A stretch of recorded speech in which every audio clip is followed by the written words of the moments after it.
awesome to have you guys with us this morning at Transformation Church. It's just, isn't it pretty up here? Look at the lights. Oh my goodness, we're just going to run those things all year long. You know those people that do that? They keep the, okay, one, I don't want to offend anybody in the room who's got Christmas lights on their house all year long. So first, let me disclaimer.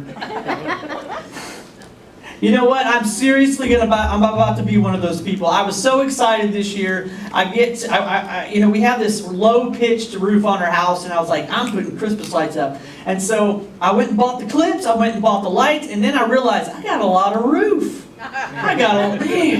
And so I'm up there, and it's clipped for every light. Oh, every light. And I'm on a step ladder, and my teenager's complaining, Dad, do I have to be out here? Come on, you know what I'm talking about.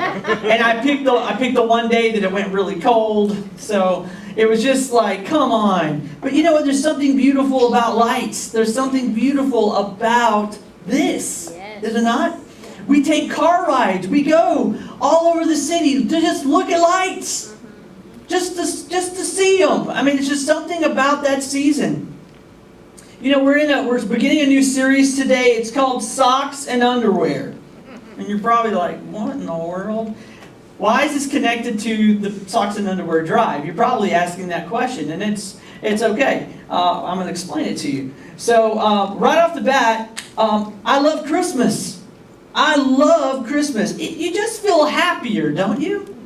I feel happy. You know, there's the twinkle in the eye of the children as they smash their faces against the back window in the car, as they're peering out at all the Christmas lights and just hoping that they've been good enough to get that gift that every child in America wants, but no parent can find. You know what I'm talking about? Yeah. Anybody know what that gift is this year? Yeah. What is it? LOL surprise dolls. Okay, there's a couple. I'm telling you, there's just always that gift. Because Christmas is all about the gifts, right?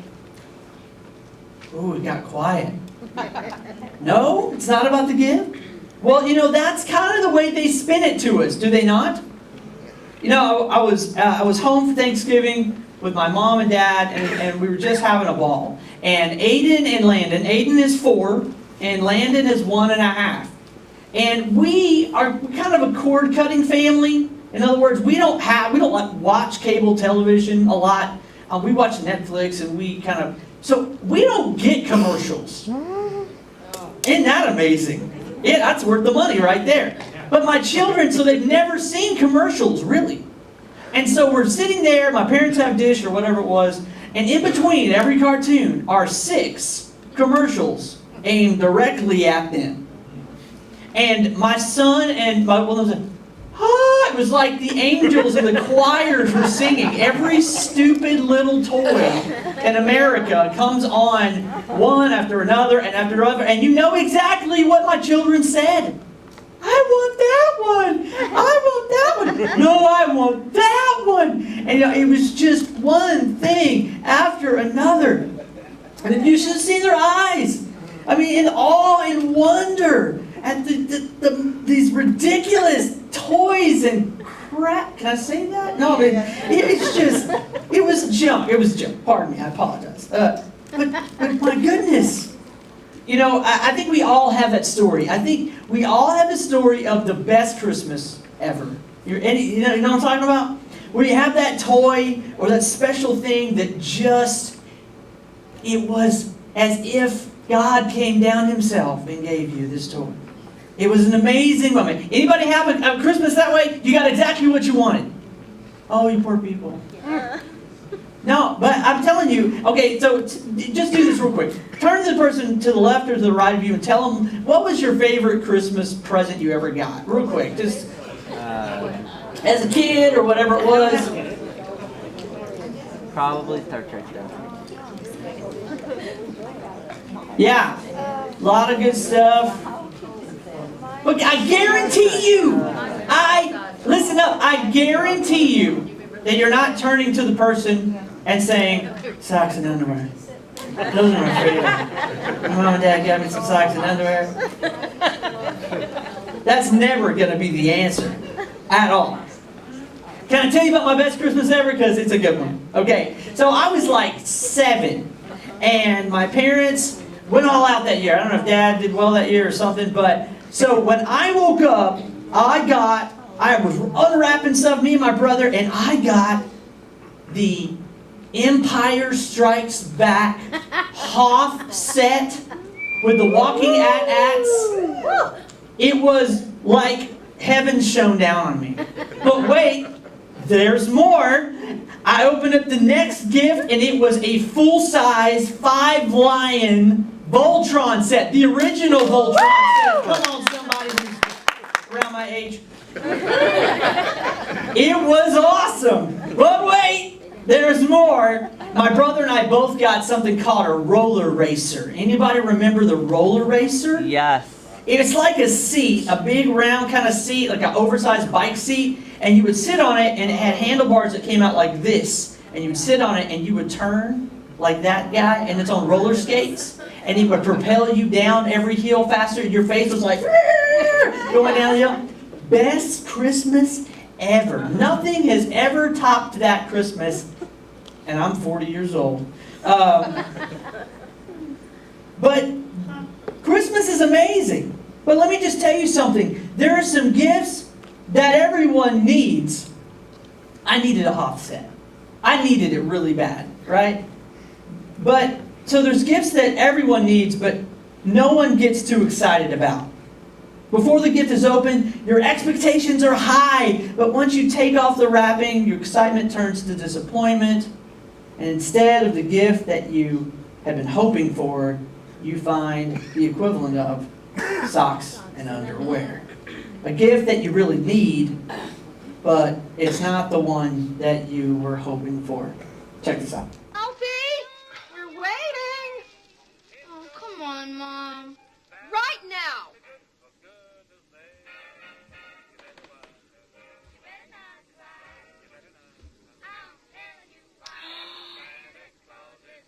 Immediately, my feet began to sweat as those two fluffy little bunnies with the blue button eyes stared sappily up at me. Come down here so I can see you better. I just hoped that Flick would never spot him, as the word of this humiliation could easily make life at Warren G. Harding School a veritable hell. Oh, isn't that cute? That is the most precious thing I've ever seen in my life. He looks like a deranged Easter bunny. Does not. He does, too. He looks like a pink nightmare. Are you happy wearing that? Do you want to take it off? Look, kid, tell the kid to take it off. All right, you'll only wear it when Aunt Clara visits. Go on and take it off. Take it off! Get the point. He unwrapped that thing, and it's not what he wanted. What did he really want? A Red Ryder BB gun. You know that's true. Everybody has their Red Ryder BB gun. So let me tell you the story. If you can pull me down a little bit, Lincoln.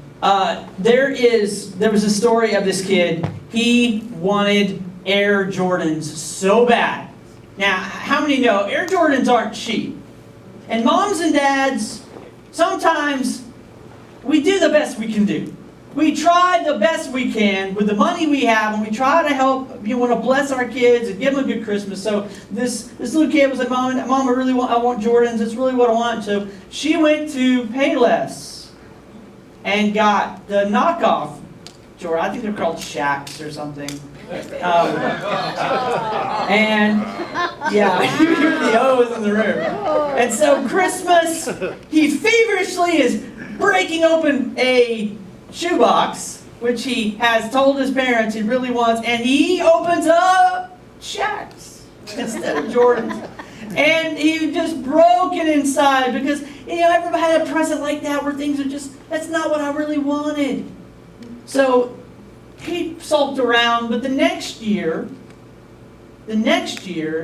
he opened up his present, not really thinking or knowing what he was going to get that year, and there in front of him was a shoebox, and it was Air Jordan shoebox.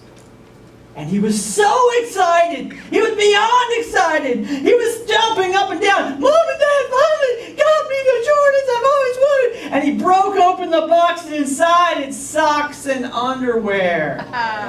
Whoa. 2 years in a row. Devastation. comes to that house. You know, again, a gift that you really need, but it's not the one you were hoping for. And this is true of the first Christmas because Jesus is the gift that everyone needs, but He wasn't the gift that everyone wanted. Isn't that true? I want you to look at John 1:1 real quick, and I want to read this to you. It says this, "In the beginning was the Word, and the Word was with God, and the Word was God." Okay? So, but I'm going to read on a little bit there. He said in verse 2, He was in the beginning with God. All things were made through Him, and without Him was not anything made that was made. So, this particular scripture, John is beginning his gospel with a different emphasis on the birth of Jesus than maybe Matthew or Luke would have. Okay? John's gospel emphasizes the divinity of God. We see that very clearly. He was God. He was with God in the beginning. Okay? Very, very clearly saying that. By doing so, though, he's leaving out some parts of the story that we've become very familiar with in church history. You know, learning about Jesus. And they're recorded in Matthew and Luke. And so, what I want to talk about this morning, a couple of things. One, the very first thing is this. I want to talk about the humanity and the humility of Christmas. The humanity and the humility of Christmas. Some people see God as being totally detached from our reality as human beings on this earth. And here's the beauty of the Christmas story. Is that Jesus became fully attached by coming as a man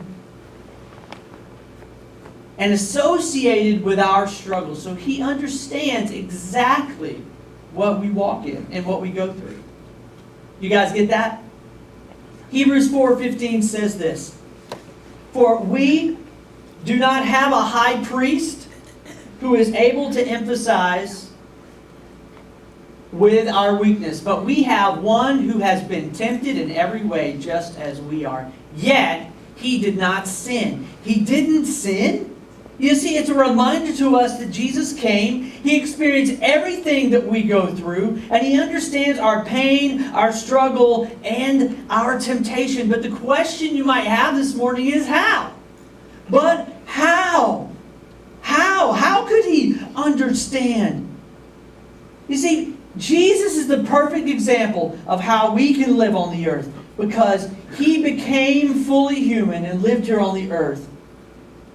But He became the Son of God. He was perfect in every way. And He's a beautiful mirror for us that we can walk in holiness and in righteousness. But He came with very humble beginnings.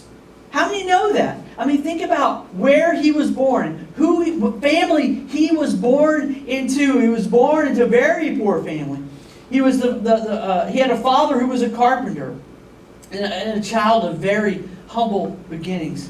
Listen to this in Luke 2, 6-7 says this.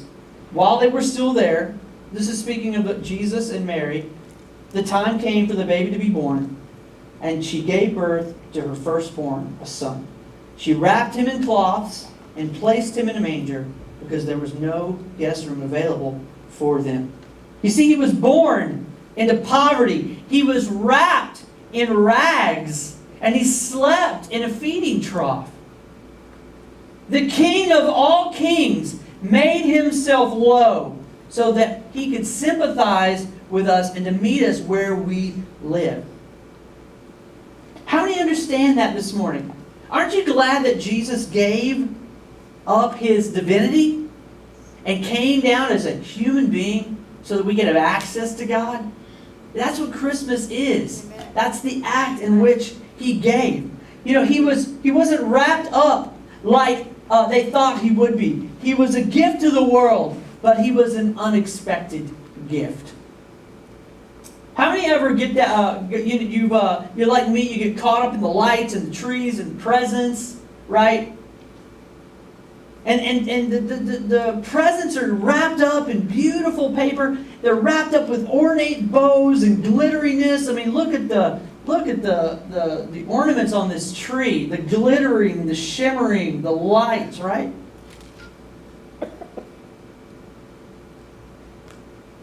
We like to open gifts like that. How many know that if you had just a beautiful tree and you had all these gifts, yet you had one gift that looked kind of, well, let's just be honest, it's in a Walmart bag. You didn't even try. You ever been to something like that where it's all these gifts and it's just like somebody didn't really try that hard, or they're really bad at wrapping and it's really more tape than it's paper. You know what I'm saying? You're probably not going to be too excited about opening that gift. And this is really how Jesus came to the world. He didn't come, you would have thought the King of Kings and the Lord of Lords would have come like with trumpets and blaring and with all this stuff, and it did.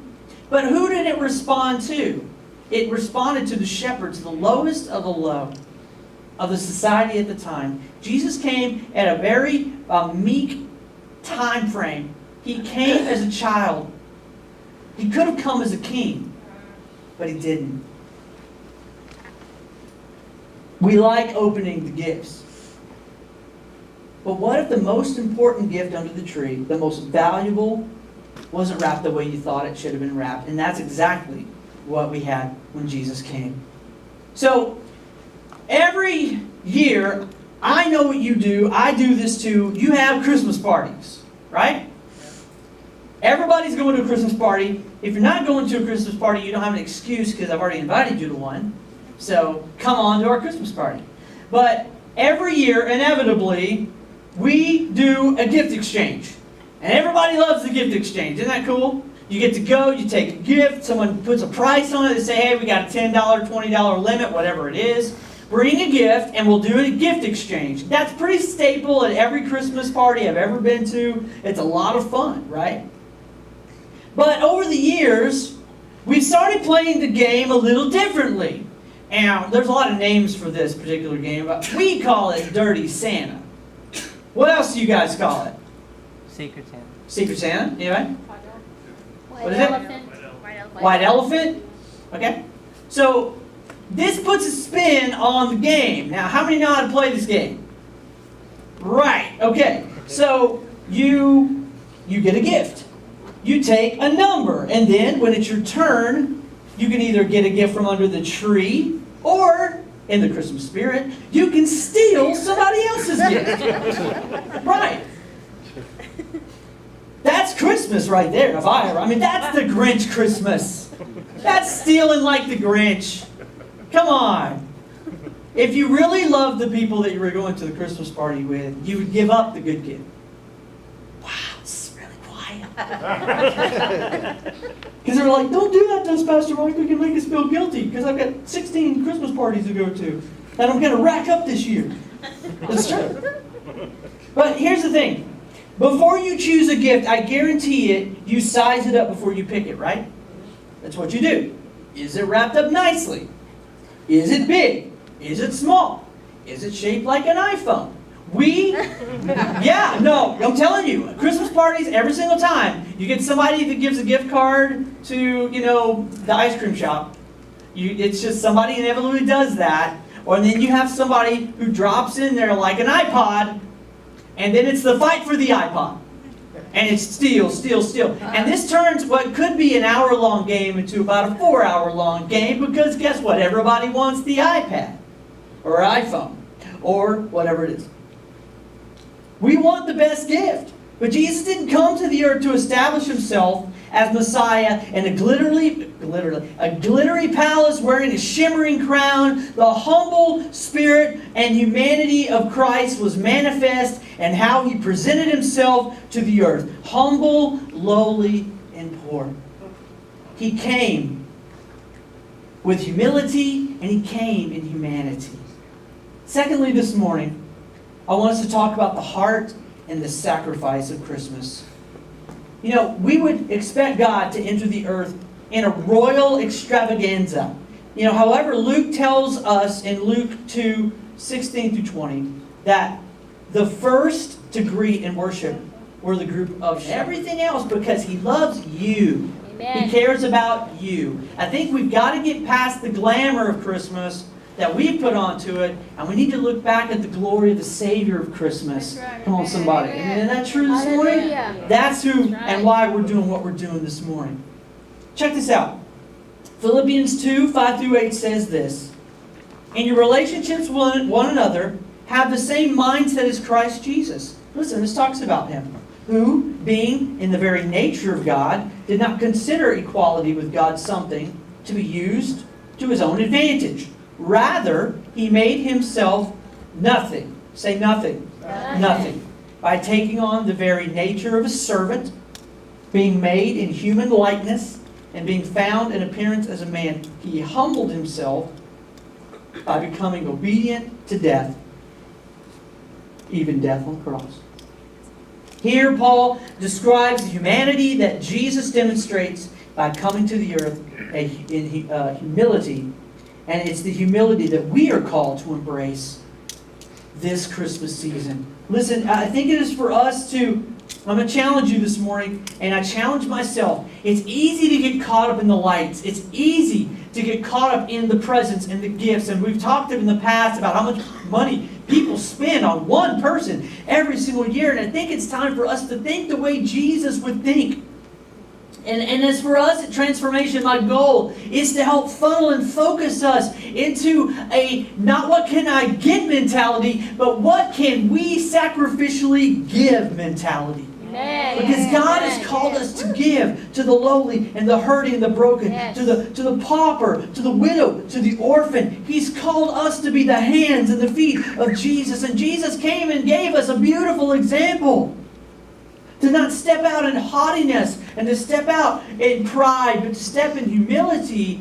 And that in itself is the heart of Christmas. Amen. That we show the love of Jesus sacrificially, just the way He did for us. You see, God gave His best. In light of the Christmas season, our thoughts naturally turn to the less fortunate and those who need to experience what Christmas is really all about. And it boils down to this. It all boils down to love. Jesus came with a heart of love. Luke 2.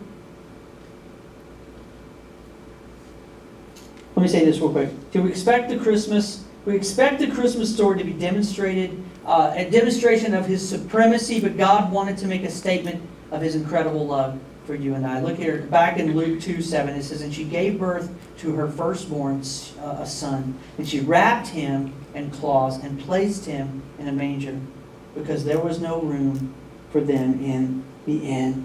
He gave up the palace. He gave up royalty. He gave up it all, and He came in a manger. You know, my grandmother, she would always put out a nativity scene every year. How many have a nativity up in your house or maybe in your yard or whatever? But, you know, we created this picture of what a nativity may look like. You know, the picturesque nativity scene. Mary kneeling by Jesus as He sleeps quietly. The shepherds looking, the sheep buying, and of course the smell of flowers and crisp hay. Right? Can you smell it, everybody? Just, you know, there are these smells at Christmas. You walk into the house against Carolyn's better judgment. Sometimes she'll buy a Christmas candle that has some spicy scents in it or something. I'm not a big spicy scents person, but how many like the cinnamon and the spices in your candle? I mean, that in itself kind of speaks of Christmas. You can walk into the room and smell and go, ah, Christmas, or Christmas cookies. So we had our group just the other night, our almost said Hope group, still working on that, our transformation group, and Thea, who's in our group, Thea Williams, she had made Christmas cookies.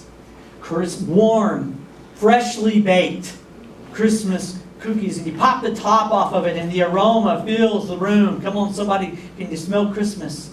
But in Jesus' time, there were no freshly baked cookies. There was no crisp hay. There was the smell of manure.